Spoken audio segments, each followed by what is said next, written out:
meu nome é Rinaldo, eu sou cirurgião aqui do INCA e a gente tem a nossa sessão de mortalidade, de mesa redonda, todas as sextas-feiras. E um tópico muito interessante, mas um tópico recente, que tem sido introduzido agora no cuidado do paciente com tumor de colo retal, é a introdução de quimioterapia total, tratamento total nesses pacientes. Então, racional a favor, o principal racional a favor é que você está tratando precocemente esses doentes e eliminando o risco deles progredirem e sobretudo, metástase à distância. E o racional contra, sobretudo, é que você pode estar tratando, supertratando uma quantidade importante de pacientes com essa estratégia, né? A gente decidiu, essa conduta não é uma conduta que está estabelecida no nosso serviço, apesar do Marcos estar introduzindo um protocolo, mas não é uma conduta que nós fazemos para todos os pacientes. Numa reunião, a gente discutiu um caso em que a gente decidiu começar com quimioterapia neoadjuvante total e o Leonaldson questionou sobre a indicação do tratamento neste paciente especificamente. E a gente começou uma discussão na nossa mesa redonda, como é sempre assim, e a gente decidiu fazer um crossfire para a gente ver o que é que tem de atual nesse tipo de abordagem. O Marco, que é um defensor dessa estratégia, ficou de falar a favor dessa abordagem e o Leonaldson falar contra.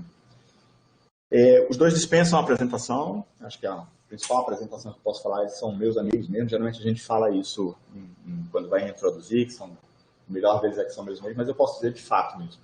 Marco é um grande amigo, colega mais ou menos da mesma idade, um pouco mais novo que eu, acho que um ano, né, Marco, mais novo que a gente é contemporâneo, ele vem desenvolvendo um trabalho espetacular à frente do grupo, junto com o Rodrigo, à frente.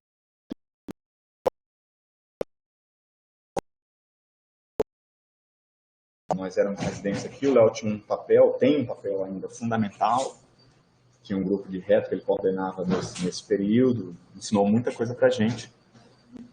E como moderador tem também um amigo, um grande amigo, Paladino, ele infelizmente não conseguiu chegar a tempo, porque aqui no INCA, apesar de a gente estar na pandemia, tem um bloqueio, acho que é isso, né, Léo? Tem um bloqueio na frente do hospital, bloqueio, então está muito difícil o acesso, mas ele está online aqui. Paladino, você escuta? Se você escutar, dá um alôzinho para a gente aqui, por favor. Estou escutando bem. Maravilha. Larguei o carro aqui no meio do estacionamento na rua, estou chegando aí, Reinaldo. Maravilha, Paladino, a gente espera aqui. Bom, então o Marco vai começar a falar, ele tem 15 minutos para falar, depois o Léo vem, depois a gente parte para as ponderações. Agradecer a presença de todos, agradecer a presença da minha residente do ano passado, a Catherine, onde ela estiver, dá um alôzinho para mim aí, tá bom? Beijo, é isso aí.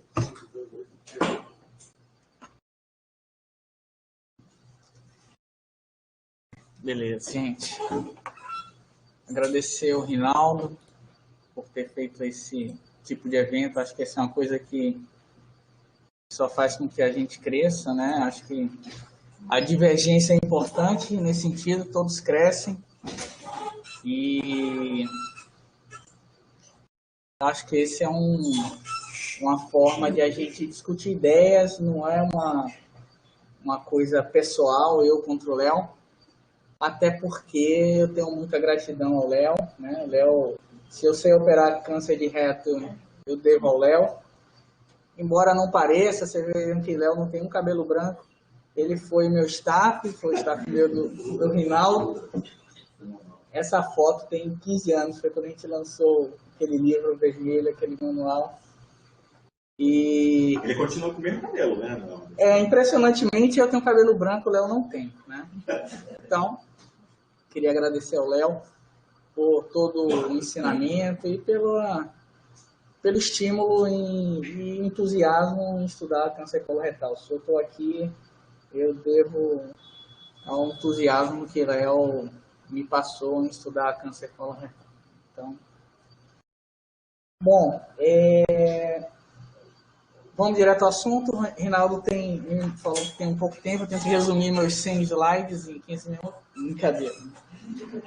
Mas não só meus cabelos brancos evoluíram, o tratamento do câncer de reto também nos últimos anos, né? Então a gente teve o estabelecimento do TME na década de 90, a neoadjuvância se consolidou como tratamento para doença mais avançada. Depois a gente teve a possibilidade de tratamento não operatório, cirurgia minimamente invasiva. E mais recentemente a gente teve o avanço da ressonância, da robótica, veio a neoadjuvância total e uma coisa que eu acho que foi um dos maiores avanços é a individualização do tratamento, ou seja, a gente saber o que fazer com cada paciente e que são, às vezes, dentro do tratamento do câncer de reto, a gente tem doenças completamente diferentes, eu vou mostrar isso durante a apresentação. Então, esse é o trabalho clássico que demonstrou que a neoadjuvância é um tratamento que conseguiu reduzir a recidiva local. Vocês podem ver que a recidiva local foi reduzida de 13% para 6%. Esse estudo comparou a neoadjuvância com a adjuvância. E aí a neoadjuvância clássica se tornou o tratamento padrão, né? Vocês vejam que não houve, ele, apesar de conseguir reduzir a recidiva local, não conseguiu alterar a recidiva à distância, né? E aí, esse é o cenário nos últimos anos. A gente viu que houve uma drástica redução da recidiva local, que era 25% na década de 90, hoje em dia beira os 5%. Então, a recidiva local hoje não é mais um grande problema, porém, a recidiva à distância ainda é um grande problema e a gente não conseguiu equacionar esse cenário, ou seja, a maioria dos pacientes vão morrer por recidiva à distância. Então, isso significa que alguma coisa tem que ser modificada nesse tratamento, porque o tratamento clássico não tem impacto na doença à distância. E aí eu vou mostrar o que é que o tratamento clássico impacta em relação à doença à distância. Então, esse é o tratamento clássico, né? Radioterapia, 25 a 28 frações, associada a uma fluoropirimidina, pode ser oral ou venosa, tá? Esse tratamento dura 5 a 6 semanas. O paciente vai ser operado 4 a 8 semanas depois e vai para a quimioterapia adjuvante 4 a 8 semanas depois. Então, qual é o grande problema do tratamento clássico? Se a gente tem um paciente com doença localmente avançada e que tem uma chance grande de ter doença metastática, e muitas vezes a gente pode usar o conceito da doença micrometastática, que não é detectada em nenhum exame, e que o paciente pode ter alguma célula circulante. O que é que a gente vai ter de problema nesse tratamento? Primeiro, a quimioterapia efetiva para a doença metastática é a quimioterapia que é oferecida na adjuvância, com oxaliplatina mais uma fluoropirimidina. Esse paciente vai levar 3 a 5 meses para começar a ser exposto a um tratamento sistêmico. Além disso, aqueles que vão fazer a adjuvância, vocês vejam que 30% não conseguem iniciar a adjuvância, porque teve toxicidade da neoadjuvância, complicou da cirurgia. E daqueles que conseguem fazer a adjuvância, 50% não vão receber a dose total planejada. O que é que isso significa?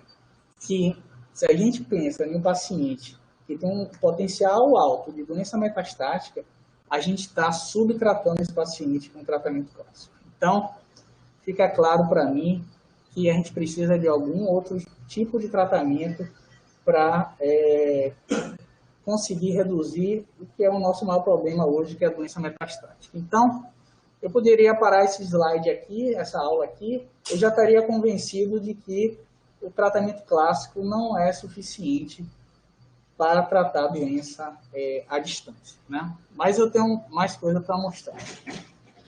Se a gente for avaliar a resposta, que é uma coisa que para a gente também é interessante, a gente vai ver que o tratamento clássico, a resposta é em torno de 8 a 15%, né? Resposta patológica completa. A grande maioria vai ter uma resposta intermediária e uma parte vai ter progressão de doença. E a gente sabe que quanto melhor a resposta, melhor o prognóstico. Vários estudos que mostram que a taxa de resposta à neoadjuvância tem relação com o prognóstico. Então, não só a doença metastática, mas a taxa de resposta é um fator importante para a gente. Sem falar na questão da cirurgia, que eu vou falar mais à frente em relação à preservação do esfincteriano. Então, hoje a gente tem uma capacidade muito mais acurada de identificar quem são os pacientes que vão ter risco de evoluir com doença metastática. E eu vou mostrar alguns fatores. A invasão venosa, que é a invasão de vasos por contiguidade no mesorreto, tá? E a margem radial comprometida visualizada na ressonância pré-tratamento, certo? Então, esses são os dois fatores prognósticos mais importantes que eu vou mostrar.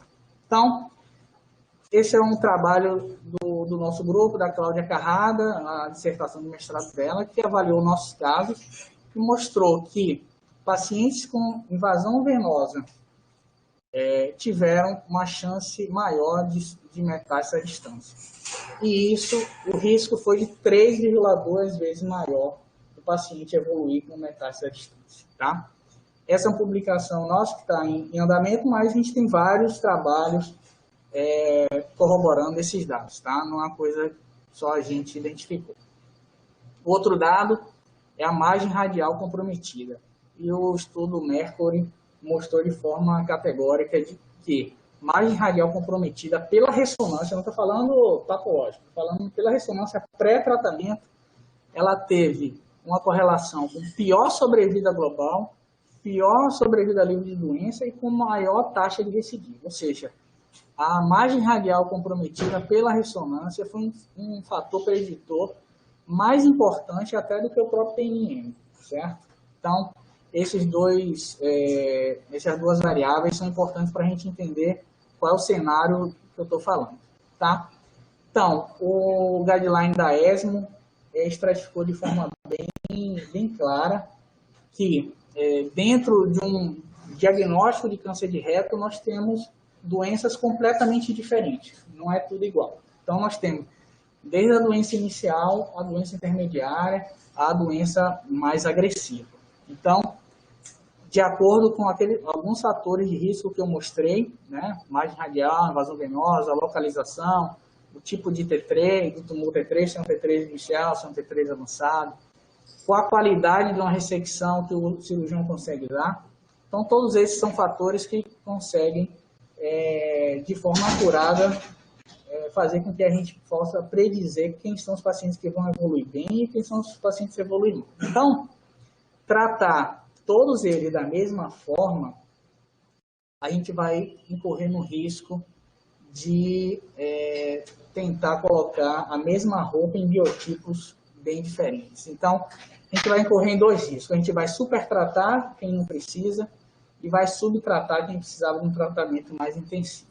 Então, o racional da neoadjuvância total é reduzir recidiva à distância e aumentar a taxa de resposta local. Então, reduzir recidiva à distância, aumentando a adesão da quimioterapia, oferecendo um tratamento sistêmico mais efetivo e aumentar a taxa de resposta local, aumentando a chance de watch and wait, aumentando a preservação cemiteriana e aumentando a taxa de cirurgia RZ, certo?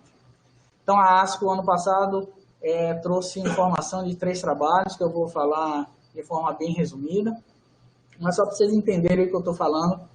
Esse é o tratamento padrão, radioquimio, cirurgia e adjuvância. Se a gente pega a quimioterapia e passa para antes da cirurgia, a gente faz todo o tratamento. Antes da cirurgia, a gente fala que isso é uma neoadjuvância total, certo?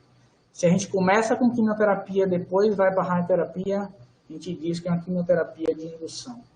Se a gente começa com radioterapia e depois vai para a quimioterapia sistêmica, a gente fala que isso é uma neoadjuvância com quimioterapia de consolidação. Então, eu vou mostrar rapidamente os 3 trabalhos. O primeiro, rápido, que comparou o tratamento clássico com o tratamento neoadjuvância total, com short course, seguido de quimioterapia de consolidação. Os pacientes eram operados com 18 semanas, tá? Depois da cirurgia. Critério de inclusão, doença bem avançada, tá? T4, tinha que ter pelo menos um fator de risco. T4, invasão venosa, M2, margem radial comprometida, linfonodos laterais suspeitos. O que a gente viu?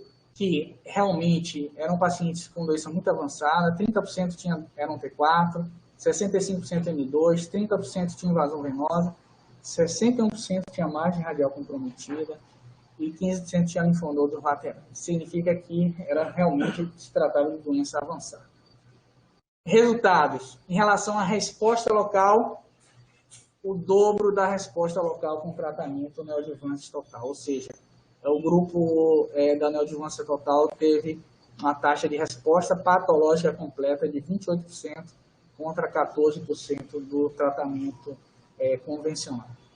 Em relação à falha de doença, houve menos falha no tratamento neoadjuvância total, graças à redução da doença metastática, ou seja, o tratamento neoadjuvante total conseguiu reduzir a chance de doença metastática, ou pelo menos postergar o aparecimento da doença metastática. Tá?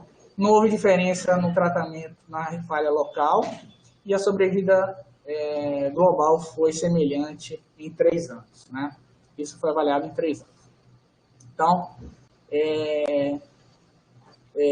vou passar para o próximo, que foi o OPA Trial, que comparou 2 esquemas de neoadjuvância total, um esquema com consolidação, que foi radioquímio, com a dose maior de radioterapia, seguido de quimioterapia de consolidação, FOLFOX ou XELOX, comparado com um esquema de indução, FOLFOX, XELOX, seguido de radioquímio.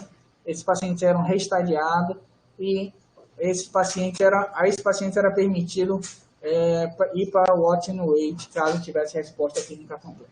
Então, uma coisa interessante, critérios de inclusão, lesões muito baixas, em que os pacientes seriam submetidos a uma amputação abdominoperineal ou anastomose colonal muito baixa. Tá?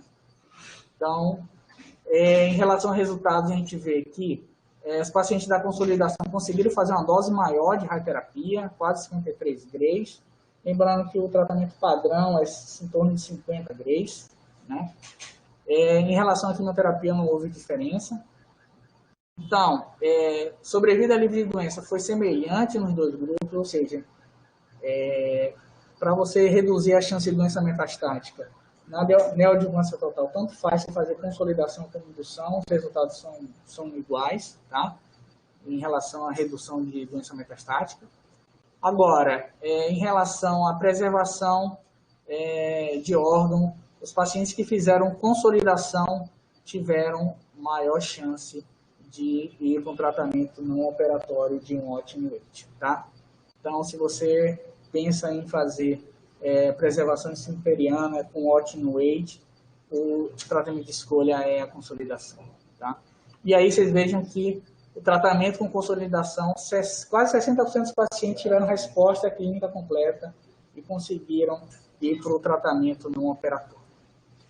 O terceiro trabalho, que foi o PRODIGE 23, que comparou uma quimioterapia de indução com FOLFIRINOX, mais longo de course, e comparado com um tratamento padrão, tá? Também doença localmente avançada.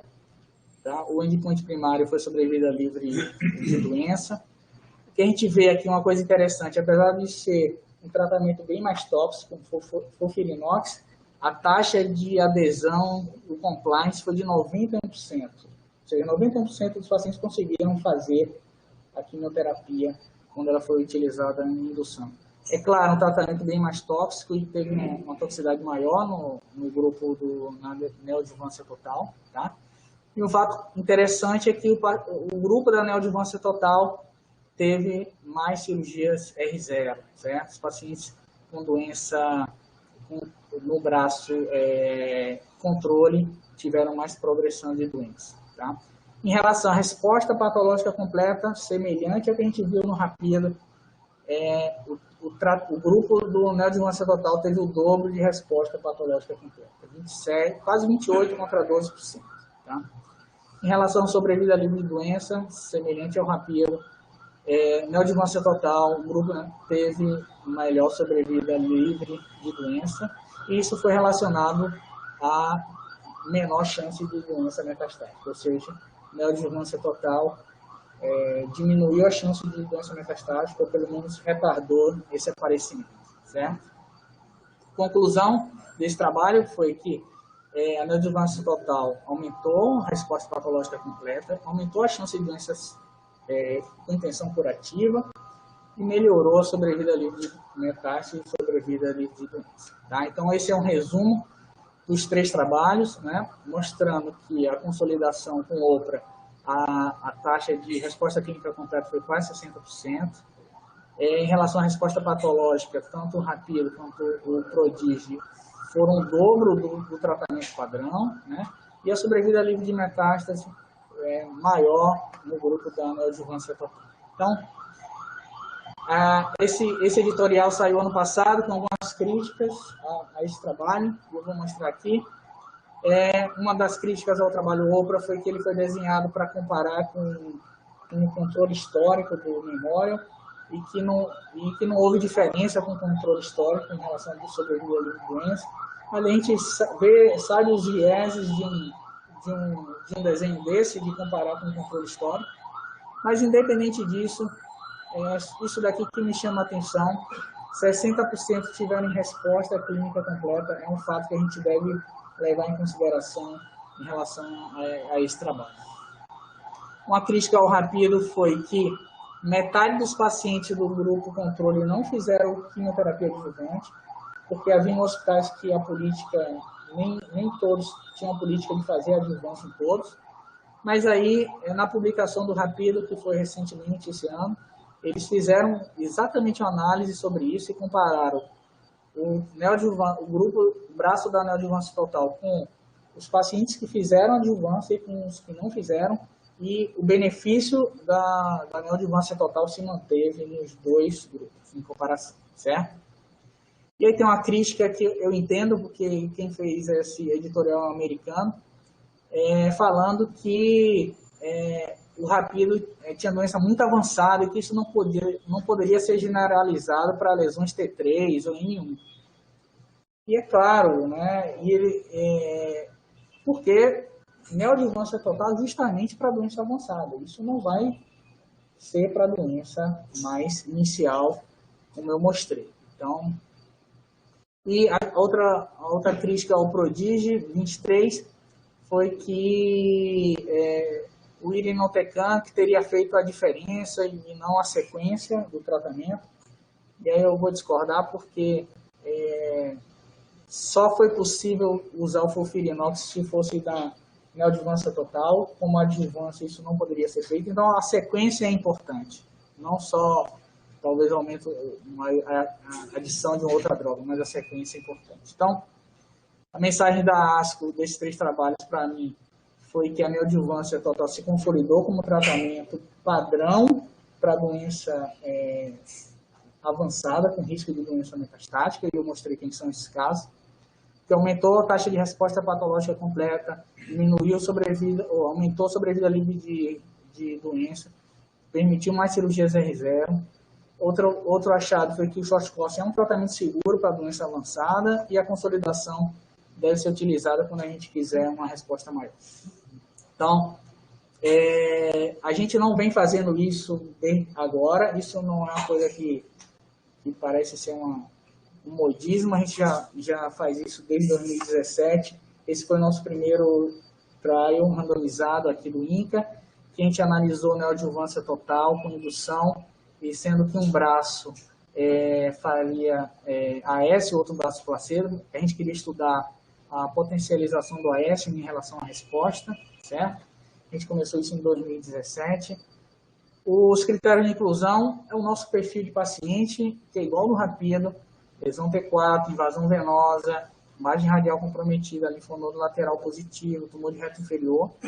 Tá? Infelizmente, a gente teve que encerrar o estudo por um erro nosso. A gente superestimou a resposta, a gente não tinha nenhum dado sobre indução e consolidação, e a gente, quando a gente escreveu o trabalho, a gente considerou que se os 2 braços não atingissem o endpoint previsto, que era a taxa de regressão tumoral 1 e 2, de 65%, a gente ia interromper o trabalho, e a gente viu que na indução a taxa de resposta é menor do que na consolidação, né? A consolidação tem uma taxa maior. E, além disso, 3 casos do grupo do AS progrediram, então fez com que a gente encerrasse o trabalho. E aí, no ano passado, a gente começou um outro trabalho, com o mesmo inclusão, e que, para a nossa instituição, faz todo sentido. É um desenho inovador, que a gente utiliza a indução, short course, consolidação. Então, nós temos uma fila de radioterapia muito grande, então começar a radioterapia logo no início do tratamento para a gente, por questões logísticas, é muito difícil. Então, a gente utiliza duas aplicações de Sherlock, a gente consegue oferecer um tratamento sistêmico mais precoce para o paciente, começa a tratar o paciente de forma mais rápida, tá? Depois, a gente incorporou o short course, ou seja, a gente trata 5 pacientes no lugar de 1, então isso para a instituição é fundamental.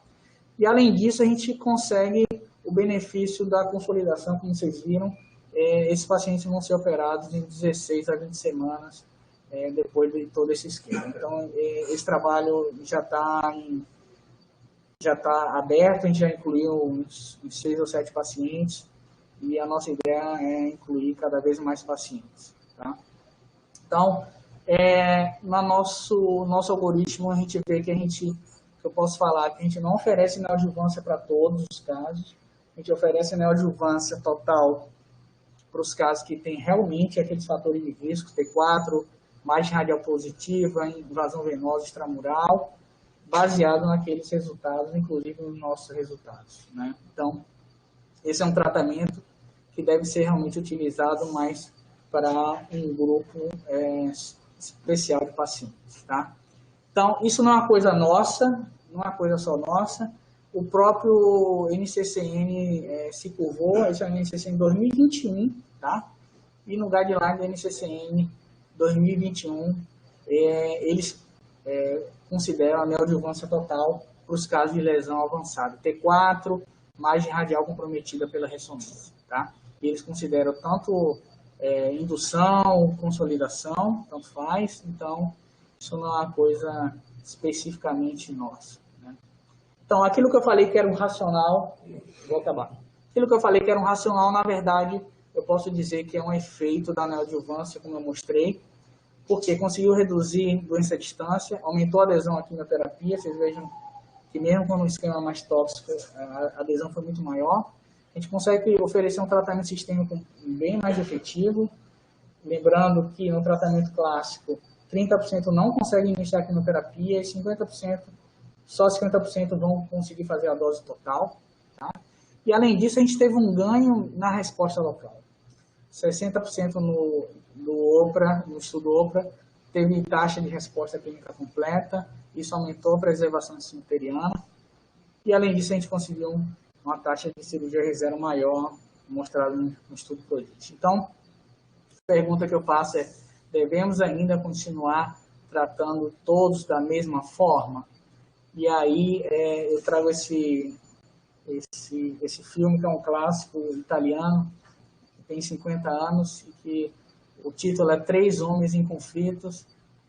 O que eu posso dizer é que hoje os tratamentos não são conflitantes, porque a gente sabe, hoje em dia, com uma acurácia muito maior, dizer quem é o mocinho, quem é o tumor mal, quem é o tumor feio, graças a uma ferramenta fundamental que evoluiu muito, que foi a ressonância, e os nossos radiologistas que têm expertise e que nos ajudam muito. Obrigado.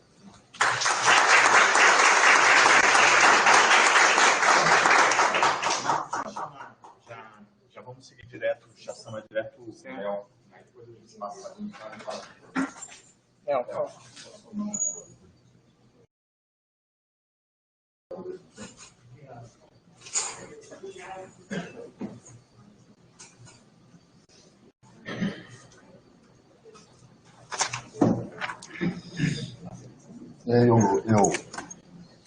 Eu quero agradecer sinceramente a oportunidade.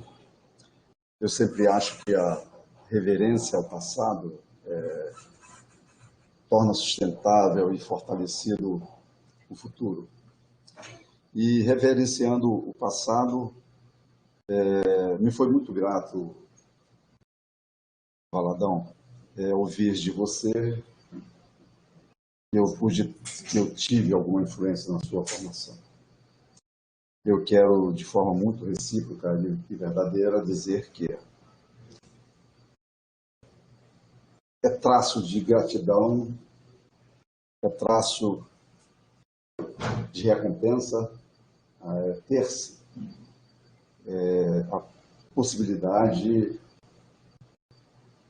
de influenciar a formação de um grande cirurgião, de um grande médico como você.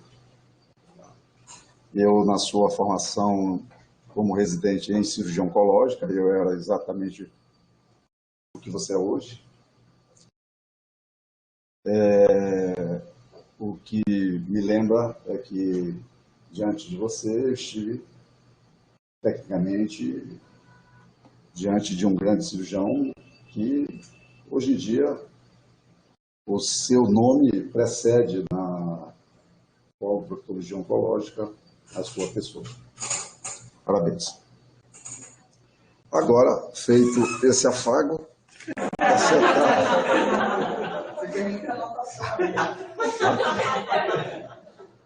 a sentada vai vir. Bem, o padrão de tratamento até o dia de hoje, que há mais de 300 mil mortes da Covid neste lugar, neste país, é claramente a quimorradiação neoadjuvante, seguida de cirurgia e, mais ou menos, a quimioterapia pós-operatória. Eu assumo que, eu estou postulando aqui, que a neoadjuvância total para o câncer de reto loco-regionalmente avançado, no dia de hoje, até hoje, não é padrão de cuidado e deve ser considerada como prática experimental, necessitando ainda de estudos prospectivos randomizados para registro, há sempre reminiscência para tudo. De sorte que dizer que há uma verdade absoluta realmente não existe. O Marcos iniciou dizendo que vivemos uma era da medicina de precisão, da medicina personalizada. Isso é absolutamente a grande verdade deste começo de século em oncologia, a partir da inequívoca certeza de que não há dois tumores iguais. Não há. Nem mesmo na própria pessoa, o secundário é igual ao primário. Na verdade, para ter-se uma metástase ou nodal, ou visceral à distância, ou em peritônio do câncer coloretal, a célula tumoral ela tem que adquirir outro perfil molecular, genômico, para realmente transitar entre célula epitelial e mesenquimal, sair daquele microsistema, daquele microambiente, trafegar pela circulação linfática ou venosa, fazer quase uma diapidese-like e nidar. E isso é muitíssimo complicado, de tal sorte que a célula que dará o tumor secundário é completamente diferente da célula do primário. E realmente a medicina de precisão é baseada nisso. E tem por princípio profícuo evitar o sobretratamento e o subtratamento, o undertreatment ou overtreatment. Quimioterapia não é refresco. Eu tenho 36 anos formado ao final deste ano e a oncologia é o meu maior tempo. E é quase que figura comum eu ver, tanto no ambiente público quanto no privado, de pacientes dizendo: eu gostaria de operar 100 vezes, não gostaria de voltar a fazer quimioterapia. O qual existe o inverso disso. Mas esse gráfico de barras mostra de uma forma muito singela, tá? Com a fluopirimidina, portanto, um quimioterápico de uso temporal longo, E aqui em câncer coloretal, que é o amarelo, aí os eventos adversos leves, né, não muito complicados, como vômito, mucosite, fadiga, etc., chegam a mais de 60%. Isso é fato. Uma coisa interessante que talvez vocês não saibam, a mim me causa muita espécie, é que todo trial registrado no NCI americano, ele, por ajuste de conduta, ele tem que informar, tem que alimentar uma divisão no NCI chamado Clinical Data Update System dos eventos adversos. Isso é um dos requisitos prioritários durante um trial. E este estudo, ele mostra uma discrepância entre 22 trials registrados no NCI nesta divisão, quando foram publicados, e aquilo que foi registrado no NCI. E aqui está, os 22 trials, as barras são exatamente a subtração da discrepância entre o dado publicado e o dado registrado pelo sponsor no NCI. Isto é, eu não sei, mas é quase que uma vigarice científica. Isso é criminoso. Eu não sei como este homem, estes dois homens que publicaram isso, ainda estão vivos.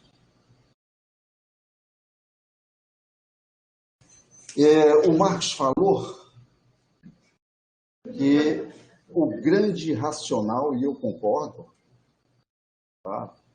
O racional teórico da neoadjuvância total no câncer de reto avançado é absolutamente fundamentado, é indiscutível. Na verdade, é uma outra questão. O staff, ele nunca deixa o seu residente em apuros. Por isso eu escolhi o não e deixei o bom para o Marcos Valadão. Mas essa questão do que é o câncer avançado. Por exemplo, ver-se aqui um adenocarcinoma invadindo o estojo mesorretal, tá? E daí derivou uma substratificação do T3 em T3A, B, C e D. Mas não levou em consideração o biotipo das pessoas, a própria dicotomia topográfica do reto. O estojo mesorretal no reto médio tem um diâmetro e tem um conteúdo gorduroso diferente do estojo mesorretal do mesorreto no reto inferior. Portanto, me parece que melhor fosse, ao invés dessa estratificação, fazer essa razão entre a profundidade da invasão no mesorreto em tamanho sob o diâmetro desse mesorreto. É mais intuitivo isso, e me parece mais adequado. Isso vai derivar um T3 com menos que 0,5 de razão e um T3 com mais de 0,5 de razão. E isto claramente tem corroboração prognóstica, como vocês podem ver aí. Uma outra questão é se o fundamento racional maior da quimioterapia neoadjuvante total no adenocarcinoma de reto extraperitoneal é que ele se conseguiu, com o padrão de neoadjuvância por quimorradiação, minimizar a figura da recidiva local, mas não se mexeu na falha sistêmica, e esse é realmente o grande atrativo desta estratégia. Eu pergunto, Vamos esquecer estes tempos modernos. Mas, claramente, quando o câncer coloretal era considerado uma doença só, depois a gente dicotomizou, o câncer de reto, extraperitoneal é diferente do câncer de colo, e aí o câncer de colo sempre foi seu calcanhar de Aquiles, a falha sistêmica, diferente do reto, que era a recidiva logo regional, e as duas figuras eram as causas das mortes. Eu pergunto, por que não fez quimioterapia total no câncer do colo? Por que não se começou a fazer por aquilo que claramente é o grande problema?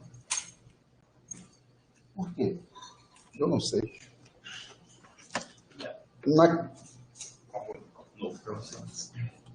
Obrigado. Naquilo que se considera como o standard of care atual, que é a quimorradiação, cirurgia e mais ou menos a quimioterapia adjuvante, que outrora era indicada em 100% dos doentes que fizessem quimorradiação neoadjuvante, em Cleveland foi feito um estudo em que pacientes absolutamente comparáveis e por randomização fez a neoadjuvância e um outro grupo não fez a neoadjuvância. E olha o que aconteceu. Aquele que não fez a neoadjuvância se comportou tal qual os endpoints de sobrevida livre de recorrência e sobrevida global exatamente igual.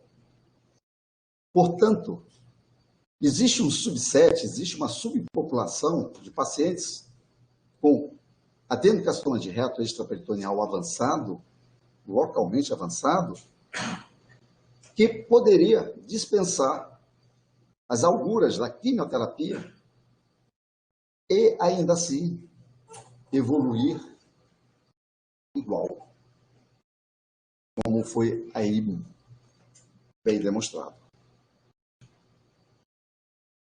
Eu sabia que o Dr. Marcos Valadão iria apresentar os 3 grandes trials prospectivos em questão, e, obviamente, eu não vou repeti-los, mas eu vou pegar o Rapid Trial, publicado agora em janeiro, depois da apresentação na ASCO do ano passado, e a gente pode ver uma coisa, tudo que o Dr. Marcos falou a respeito do Rapid é verdade, os números estão ali, mas se a gente olhar com um pouco de atenção, a gente vai ver que no grupo de intervenção e no grupo controle, as falhas locais, elas não são iguais, como o abstract diz. Se a gente ler com mais atenção, a gente vai ver exatamente isso. É gráfico do estudo pleno publicado no Lancet. A gente vê que a recorrência na falha do tratamento relacionado à doença, a recorrência local é no braço experimental 17% e no braço controle 10%. Quando a gente analisa a figura de recorrência no cenário de doença metastática conjunto à doença local, também é diferente. É 5% no grupo experimental e 3% no grupo controle. Se nós somarmos 17 com 5, são 23%, e no outro 10 com 3, são 13%. De forma absoluta, isso tem que ter um P significativo. Aliás, nós assumíamos como cirurgiões oncológicos e depois da sistematização do TMI, da excisão mesorretal total, pelo Hilde, desde 1978, que toda figura de recorrência local de 2 dígitos, a cirurgia era subótima. E o que nós temos neste trabalho, que obviamente tem foco na quimioterapia, é uma recorrência local, tá, no grupo de intervenção, no grupo experimental, de 23%. Absolutamente inadmissível.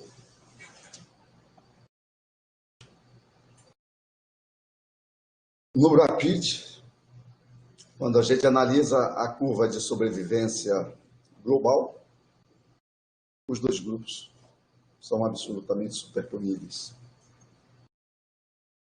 O que exatamente a quimioterapia neoadjuvante total para o adenocarcinoma loco-regionalmente avançado de reto extraperitoneal traz?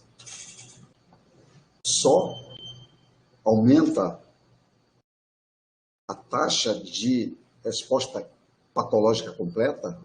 É isso? É isso. E taxa de resposta patológica completa é um endpoint? Não deve ser o endpoint primário e principal. E realmente a taxa patológica completa, a resposta patológica completa, ela pode evoluir com falhas, como é muito bem demonstrado na subpopulação de WATCH-NOH, que precisa de resgate cirúrgico a posteriori.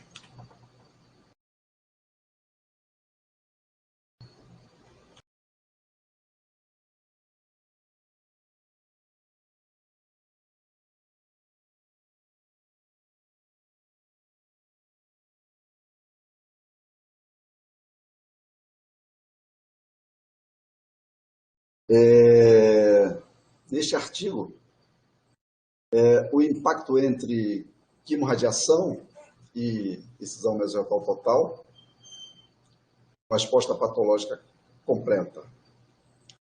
Parece que, quando você distancia a cirurgia do final da radioterapia, parece haver mais resposta. Portanto, a quimioterapia total, que não está bem sistematizada, haja visto que permite duas estratégias, uma de quimioterapia total de indução, outra de consolidação, e tem até uns trabalhos aí que fazem até uns sanduíche, meio antes e meio depois. Será se o benefício dela, em termos de controle de doença loco-regional, não é exatamente o tempo que a cirurgia ocorrerá, que no standard, na quimorradiação neoadjuvante standard, esse tempo é bem menor. É um trabalho que a gente precisa pensar. Isto se repete não só em taxa de recorrência, como também em sobrevida específica por doença.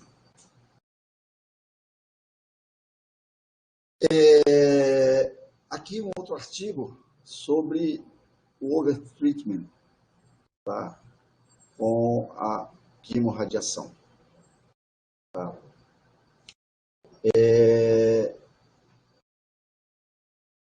Os autores, inclusive tem um autor master sênior, que é o Paul Hemanek, que é o coordenador das edições do TNN da AJCC desde a década de 90, portanto, um homem com lastro científico ilibado. Nesse trabalho disse a seguinte coisa, que a quimorradiação, com seus efeitos adversos, custos, pode ser evitado em mais de 40% dos pacientes com estadio 2 e 3 de câncer retal. Imagina, então, a neoadjuvância aditiva total. O Dr. Marcos, ele mostrou um paper em que o autor principal era exatamente este britânico, o Jim Jones, um cirurgião aclamado em câncer coloretal. E o Dr. Jim Jones, ele chama atenção sobre a questão da neoadjuvância total. Deveríamos ter mais cuidado. Ele diz que a adição de neoadjuvância total não parece aumentar o controle local sobre a quimorradiação standard ou a radioterapia somente. A total, a quimorradiação ou a radioterapia isolada deve ser usada, a quimioterapia total antes da quimorradiação ou só da radiação deva ser usado com cuidado e somente no contexto de estudos clínicos. A evidência sugere, as bases de evidência sugerem que a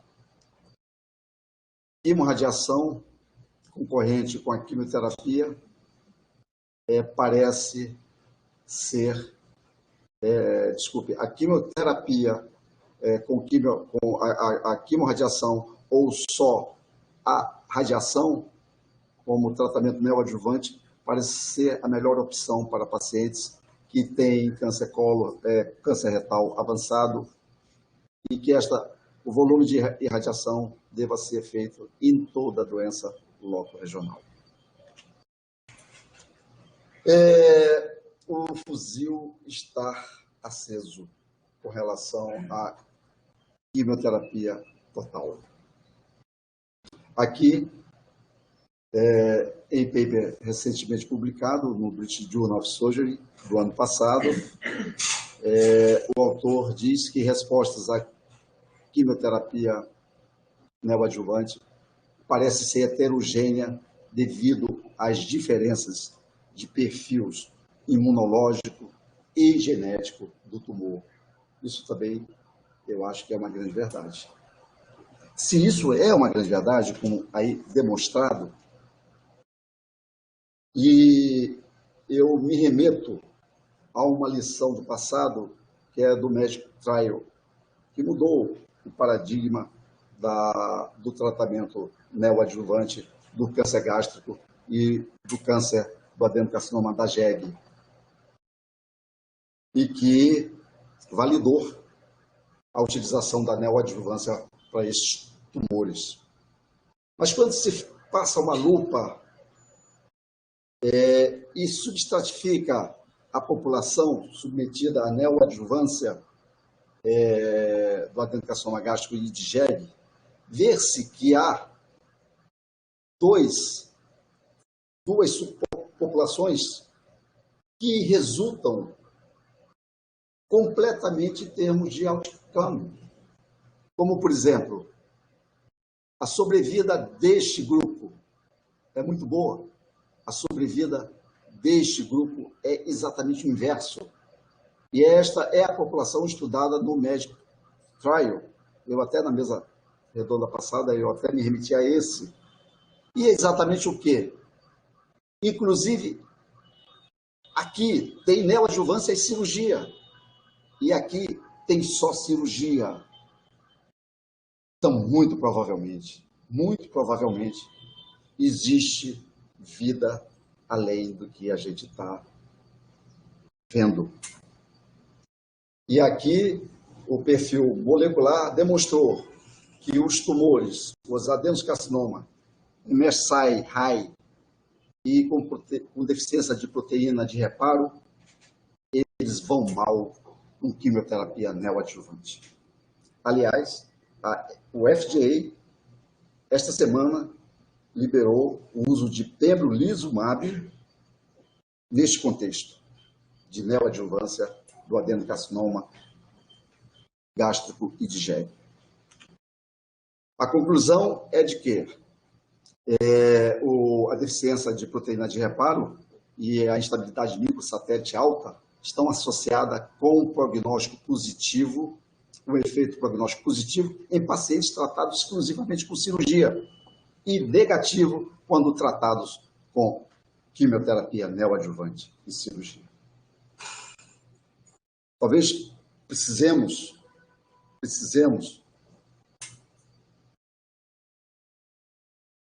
usar a medicina de precisão.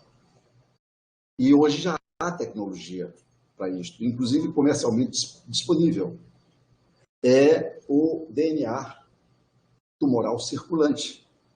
Eu não vou me deter na técnica, mas há algumas formas comercialmente disponíveis que a sensibilidade é tamanhamente grande que ousa dizer-se que uma mutação somática sequer não passará sem registro, sem diagnóstico. Estou falando do Guarda, eu estou falando do Foundation One, GX, e por aí vai. É tão interessante, nós temos duas linhas temporais aqui. Uma linha temporal em que o ctDNA, o DNA tumoral circulante, já pega. E uma linha que vai começar a aparecer dos exames morfológicos de imagem. Vejam que o DNA circulante tumoral, ele já é capaz de diagnosticar a doença sistêmica em progressão numa era pré-clínica e pré-imaginológica em termos de diagnóstico. E da mesma forma, a resposta. E da mesma forma, as recaídas. Portanto, talvez aqui esteja uma janela de oportunidade fantástica para que a gente faça a medicina de precisão na utilização desta estratégia de quimioterapia total pré-operatória neoadjuvante. Seja exatamente aqui no treatment naive, aonde você pode diagnosticar no doente que ele já tem DNA circulante tumoral, tanto que vai mostrar sensibilidade, quanto que vai mostrar resistência. E aí sim, está justificado a estratégia de quimioterapia total. Talvez nos doentes que não apresentem, não. Você não precisa fazê-lo. E, obviamente, tirar do doente o preço do mais, que não é mais. Talvez o menos, nesse contexto, seja mais. E exatamente isto. Com a tecnologia do ctDNA, você consegue escalonar quimioterapia e também consegue desescalonar e obter endpoints sobrevida, livre de recaída, sobrevida global bem melhores. Existe, então, o Signatera, está disponível, inclusive, no Brasil, através do GeneOne. Existe o Foundation One, o Signatera, especificamente para a verificação do DNA, do fragmento do DNA tumoral circulante. Existe uma outra plataforma que é interessante, que é exatamente sobre a imunogenicidade tumoral. Essa plataforma chamada ImmuneScore, ela estratifica os doentes em doentes de alto risco e de baixo risco, no que diz respeito à imunogenicidade tumoral. E esse conceito já é um conceito extremamente antigo, que é o conceito dos linfócitos infiltrantes tumorais. Há muito tempo, a nossa patologia standard, convencional, de eosina e hematoxilina, dizia, olha, esse tumor está muito infiltrado de linfócito. E a gente sabia que era um tumor que tem um comportamento biológico melhor do que aquele que tinha ausência E isso é possível. Não só é um apanhado de dados que, ao final, te coloca dessa forma. Aqui, no estadio 2 do câncer de cólon, 70% dos pacientes com risco clínico alto risco clínico alto em termos de imunogenicidade, eles podem ser não indicados a quimioterapia. E as curvas de sobrevivência denotam isso. Essa plataforma, o Immunoscore, é mais informativo que as ferramentas de avaliação de risco, todas hoje, são com relação à indicação ou não da quimioterapia em qualquer contexto, neoadjuvante ou adjuvante. E uma outra coisa para finalizar. Em tudo que o doutor Marcos Valadão apresentou, e que apresentou muito bem, quase que me convence, quase que eu digo, não, Parquinho, eu não vou falar porque estou convencido mesmo. É impressionante. Não se tem, em momento nenhum, alusão à qualidade da cirurgia, a não ser cirurgia R0 e cirurgia R1. Eu não consigo conceber que, em alguns trials, que alocou exclusivamente tumores T4 e que essas cirurgias clarearam esse tumor somente através da excisão mesorretal total. Nós não temos informação sobre cirurgia beyond TME, cirurgia além do FAIS mesorretal. A gente não tem. E olha, vocês, que interessante. O Dr. Hild publicou os 519 casos sequenciais a partir de 1978, quando ele sistematizou a técnica da excisão mesorretal total para os tumores extraperitoneais. E olha o que ele consegue. Desses 519, só 19 foram para quimioterapia neoadjuvante. Porque, na época, o padrão era quimioterapia, quimorradiação pós-operatória. E olha o que este homem consegue. Este homem consegue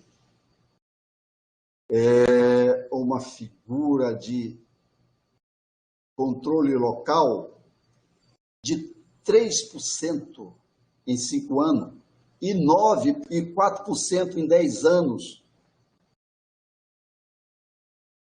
Só com a cirurgia. E ele disse aqui que 4 de 5 pacientes tiveram ressecções curativas exclusivamente com tratamento cirúrgico. Este paper está adormecido. Eu, quando o li pela primeira vez, eu achei que isso fosse uma vigarice científica. Mas a sistematização da excisão mesorretal para a cirurgia do câncer de reto deve ter sido a técnica cirúrgica mais auditada em toda a história da cirurgia no mundo. O Canadá, ao ser ensinado, os cirurgiões canadenses contrataram uma empresa de auditoria e iam fazendo, e realmente os dados se superpuseram, foram superponíveis a este do Dr. Hild. Só para lembrar, existe sim uma ressecção além do FAIS mesorretal. E em tumores T4, tá? Vejam vocês, aqui está novamente uma outra figura que é ilibada, é o Dr. Solomon, talvez o cirurgião que mais publique no mundo da Austrália, de ressecções além do FAIS mesorretal. Aqui, os tipos de cirurgia para os tumores T4. Exanteração pélvica lateral, ressecção de próstata, ressecção do brim pélvico, sacrectomias, radioterapia intraoperatória. E aqui ele vem e consegue dizer que a cirurgia estendida, neste cenário de invasão do faixe visceral mesorretal, tem efeito prognóstico absolutamente bom. Bem, senhores, então a gente termina. Este apresentador defende que a neoadjuvância total para o câncer de reto logo regionalmente avançado não deva, ainda hoje, nos dias de hoje, ser prática clínica de rotina. Deve ser considerada como prática experimental, ainda necessitando de trials prospectivo randomizado para validação e, fundamentalmente, reprodutibilidade. E, de preferência, esses trials sofram auditoria externa. Obrigado, senhores.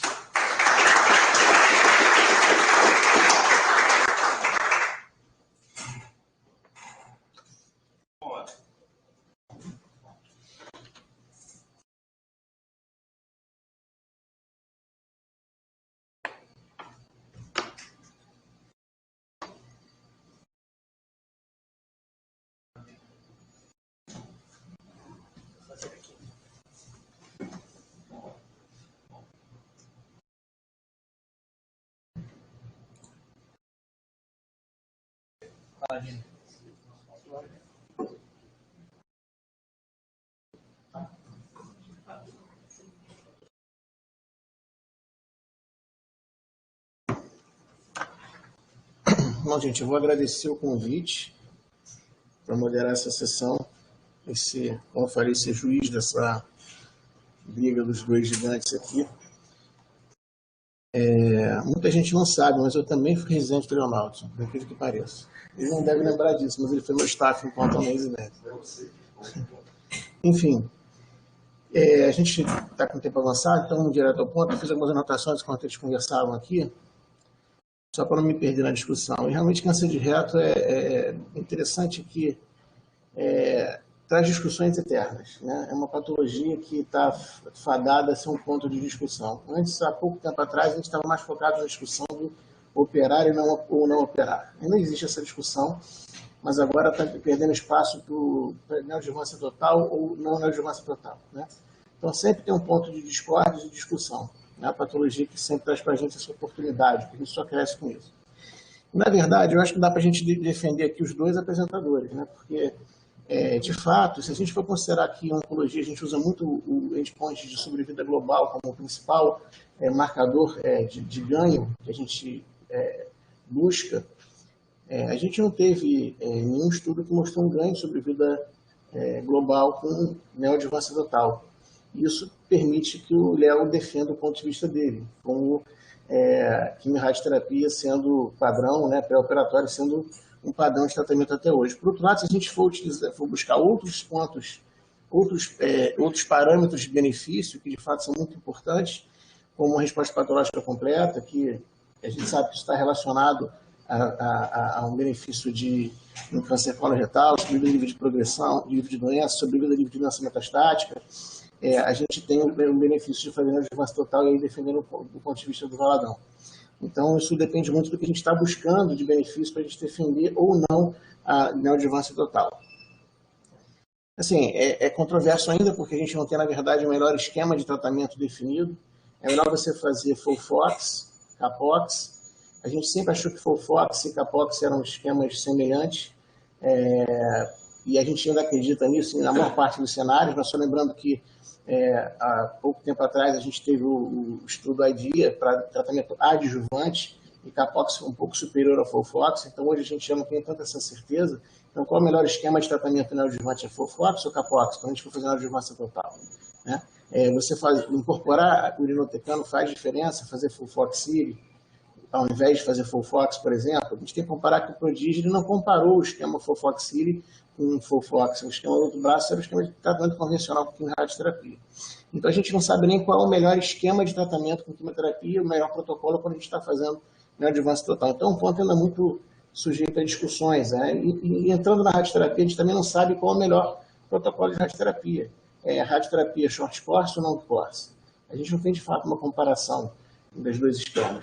Muita gente acredita, e aí eu vou me atrever a dizer que o Marquinhos acredita nisso, porque eu sei que a gente conversa muito sobre isso, a gente já falou, teve esse ponto de discussão em alguns momentos no grupo de reto, e muita gente acredita, não só ele, que há uma sensação de que o longo course está associado a uma resposta um pouco melhor, né? Mas isso não é comprovado. Se você for discutir com alguns radioterapeutas, ele vai te provar que isso não é verdade, né? Então, assim, a taxa de resposta clínica brilhante que a gente teve no OPRA, fazendo consolidação com quimioterapia de quase 60%, isso está relacionado ao que exatamente? Será que foi ao fato de ter sido feita a consolidação, ao fato de você ter feito a consolidação associando isso ao longo course, ou ao fato de você ter esses fatores todos e também a outros fatores influenciadores, como, por exemplo, você ter alguns tumores iniciais no estudo, né? Porque, na verdade, o OPRA foi um estudo desses, neoadjuvância, que incluiu alguns pacientes com tumores mais iniciais também, além daqueles clássicos incluídos na neoadjuvância total. E, teoricamente, se você tem alguns tumores mais iniciais, você pode também ter, teoricamente, uma resposta um pouco melhor, né? O que fica aqui, de fato, né, quando você faz neoadjuvância total, fica uma preocupação de estar super tratando o paciente. Então, eu acho que tudo bate muito melhor com uma seleção, e isso é muito importante para a gente estar pensando em indicar neoadjuvância total. Eu acho que não é o certo ou o errado, eu acho que é a seleção do paciente que é crucial nesse ponto aqui. Hoje, a gente está até fazendo, restringindo o tratamento, a gente, por um lado, está caminhando para a neoadjuvância total, em alguns casos, e a gente está evitando a neoadjuvância convencional em outros. A gente discute, por exemplo, se vai fazer tratamento em alguns pacientes T3. Indicação clássica de neoadjuvância, T3, T4, são as indicações que tem estudo randomizado que balizam a indicação de tratamento de neoadjuvância em câncer coloretal. A gente estende isso com indicações relativas para pacientes com linfonodo positivo, hoje a gente inclui invasão vascular e outros critérios para indicar neoadjuvância, tratamento neoadjuvante. Uma coisa me referindo aqui a neoadjuvância total ou convencional, tratamento neoadjuvante, tá certo? E hoje a gente está discutindo a neoadjuvância total em pacientes com tumores mais avançados dentro desse cenário, mas a gente também está discutindo não fazer tratamento neoadjuvante em alguns grupos de pacientes T3, por exemplo, com invasão menor que 5 milímetros. E aí entra uma outra discussão, será que a gente com os exames de imagem consegue ter com mais precisão, e aí entra o pessoal da radiologia aqui para ajudar a gente nisso, quem de fato são esses pacientes T3, a gente tem segurança para dizer que são pacientes T3 realmente T3A e que a gente pode com segurança não fazer tratamento neoadjuvante. Então a discussão realmente é muito ampla, extremamente interessante e rica, né, em todos esses sentidos. Lembrando que quando a gente fala de não fazer tratamento neoadjuvante, em alguns pacientes T3, por exemplo, isso faz de acordo com a escola que a gente está seguindo. Se você for seguir a escola americana, eles tratam os pacientes T3 todos, tá? Alguns centros que não. Se você vai para a Europa, você já tem uma conduta diferente, né? A Sociedade Europeia de Oncologia Médica, ESMO, eles consideram você não tratar o paciente T3A, por exemplo, T3 inicial. Então, até isso, você, como eu disse, por um lado você tende, e aí que traz a importância da individualização. Não é neoadjuvância total para todo mundo e nem é neoadjuvância para todo mundo, diga-se passagem. Aquelas indicações clássicas T3, T4 têm que ser revistas. E aí eu vou entrar aqui em algumas questões, né? Eu queria fazer só para a gente, eu vou abrir já para o público, para quem quiser fazer alguma pergunta. Mas eu vou fazer uma pergunta para o Léo e uma pergunta para o Marquinhos. Começando com o Marquinhos, ele, nesse cenário do T3, que a gente está colocando aqui, você se sente hoje confortável com o que você tem de exame de imagem para não indicar tratamento para o paciente T3 inicial? E qual exame de imagem você usa para estadiamento quando você tem esse cenário? Um T3 com menos de 5 milímetros de invasão, e você se sente confortável para não indicar tratamento neoadjuvante nesse cenário, considerando que se você for tratar no pós-operatório, provavelmente você está tratando um paciente um pouquinho pior, com mais toxicidade. Olha, quer vir para cá?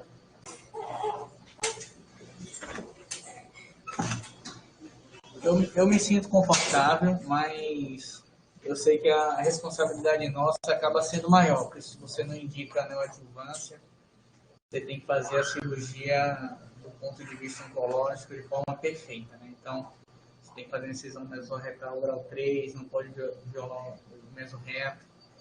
Mas acho que para essa tomada de decisão é fundamental você realmente estar em um grupo multidisciplinar, porque eu tenho receio de que isso talvez não possa ser reproduzido em todos os lugares. Tá? Por quê? Primeiro, você tem que conhecer o seu resultado cirúrgico. Qual é o seu grau de excisão mesorretal grau 3, grau 1, grau 2, se você está habilitado a fazer uma cirurgia dessa.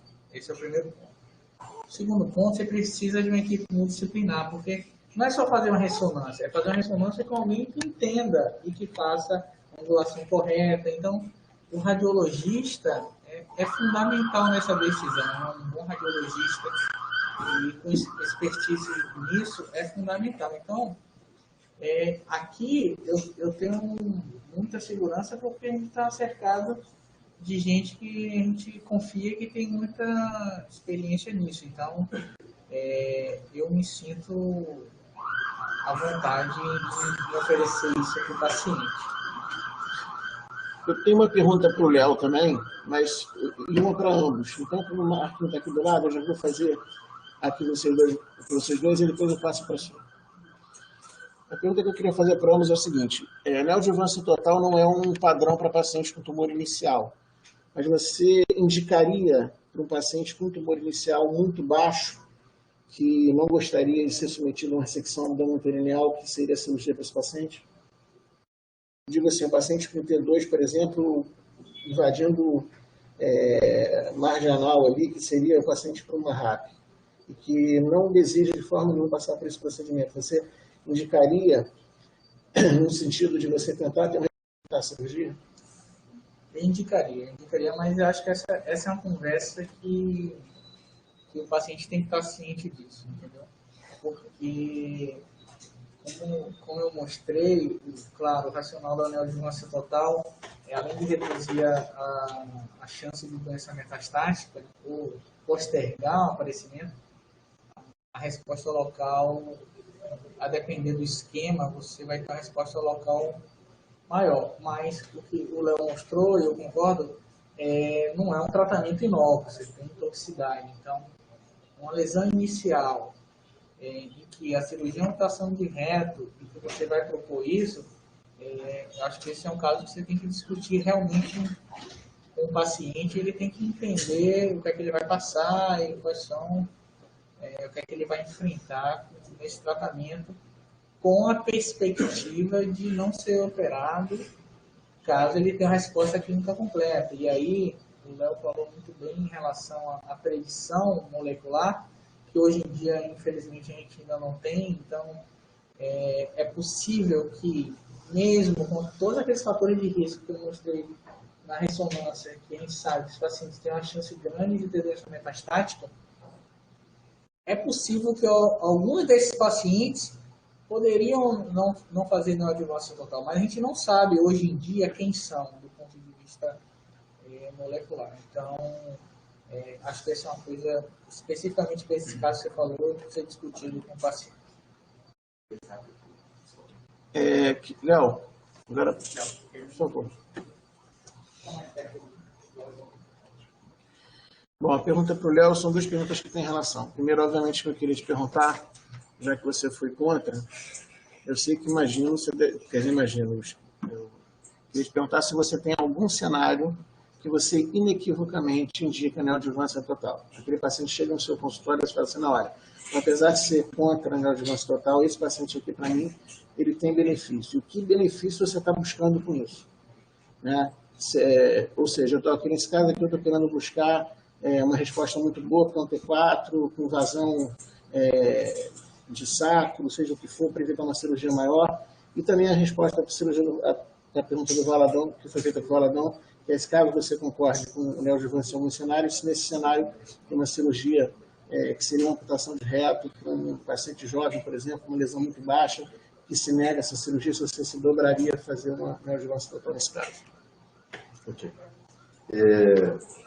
A primeira pergunta foi sobre o neoadjuvância total, se você faria em algum cenário específico, assim.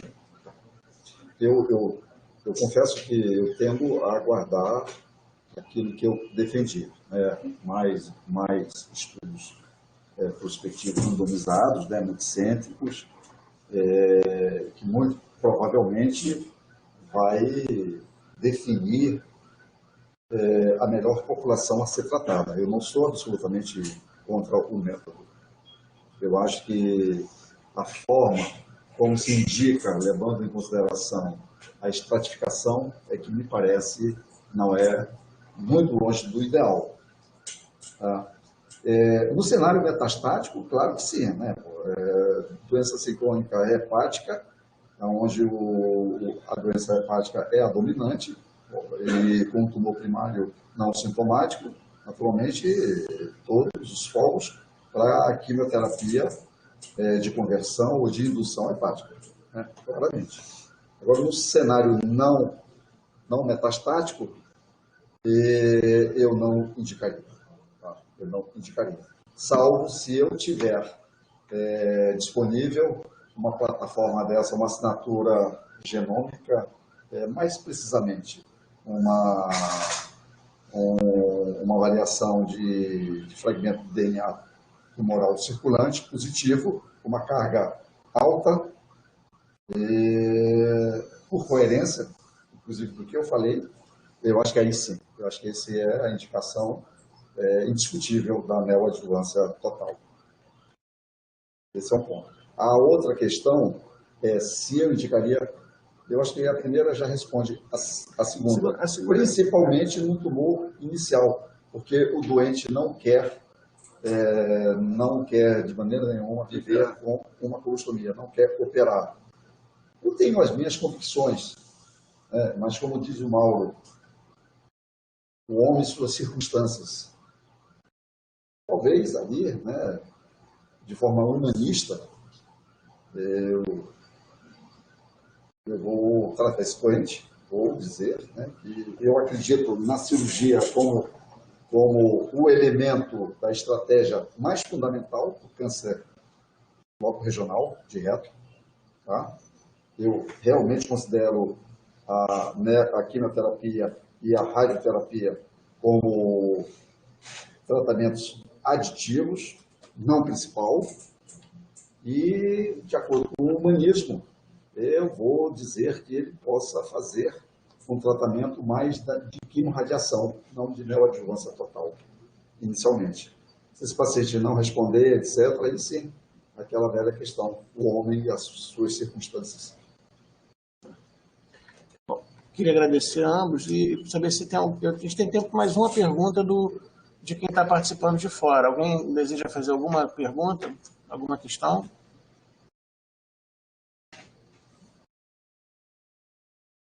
Aqui alguém daqui? Comentar algum comentário? Eu teria um comentário aditivo que talvez pudesse nos ajudar a entender os dois lados, né? Por exemplo, quando, Marcos, você mostrou os resultados da Cláudia mostrando 3,2 vezes pior, 320% maior, 3,2 vezes maior, o pior prognóstico dos pacientes que têm invasão vascular pela ressonância. Então, se nós utilizarmos esse critério para fazer o tratamento neoadjuvante dos doentes, é possível que, como efeito final, nós tenhamos 3,2 vezes o pior resultado para quem vai fazer quimioterapia total. Eu não sei se eu me faço entender, mas é mais ou menos o seguinte: se eu só opero, digamos, câncer precoce e você só opera câncer avançado, é natural que eu vou ter melhores resultados de sobrevida. Então, isso tem um efeito prático de balancear os grupos para estudar. Então, pode ser que ao fazer isso, você esteja automaticamente selecionando já o pior doente para fazer quimioterapia total. Por isso, eu acredito muito naquilo que o Léo falou. Na verdade, o melhor doente para fazer, mas que vai ter o pior resultado. Pois é, ele terá o pior resultado automaticamente por princípios lógicos, óbvio. Então, por isso, eu acredito muito no que o Léo falou, de que se nós balancearmos equilibradamente os grupos, nós estaremos mais próximos de encontrar uma resposta com maior perfeição. Bom, gente, então vamos encerrar a sessão. Quer encerrar, professor? Não, só agradecer. Agradece meu nome. Agradecer aqui no nome. Foi muito bacana, é uma discussão muito boa. Que, assim, a impressão depois da discussão é que é uma discussão absolutamente em aberto. E que talvez a discussão esteja sendo uma discussão boa, mas que a gente não tem todas as ferramentas para dizer quais são as ferramentas ideais. Então, a gente tem que fazer isso. Te agradecer demais, integralmente. Você é um cara que você sabe tanto que eu gosto de você. Léo é o grande professor aqui de Colin Metal na residência, um grande conselheiro também. Obrigado a vocês. E até um próximo Crossfire.